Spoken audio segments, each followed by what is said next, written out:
Welcome, in front of me is a POCO F5 Pro, and today I'll show you how you can copy your contacts from the SIM card to the device.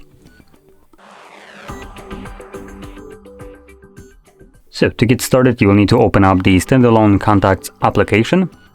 So I'm going to swipe up and look for contacts, which for me is right over here.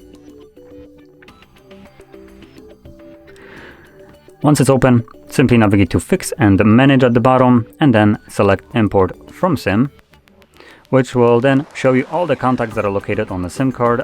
Now, as you can see, for me, it only selected one contact from this list, and that is because it tries to import contacts to the Google account because I am logged into an account. But if I tap down here and select Device, as you can see, all the contacts automatically become checked, and I can import all of them.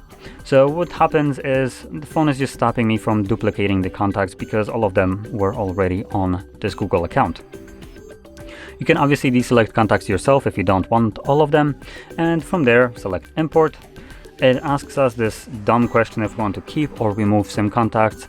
Regardless, I recommend keeping them because they never get in your way. You don't get to see them if you don't want them. And if something would ever happen where you need to just swap out a SIM card because your phone breaks, you will always have your backup of contacts on your SIM card, which is just a safeguard that is there, never gets in your way. So keep. Now, I'm gonna keep the backup off. So once we have imported the contacts, if I go back to contacts, we are, or I am at least, still on the Google account, so I can tap right over here because I did import my contacts to the device. So I can click right here, device, and this will show me all the contacts that I have imported to the device.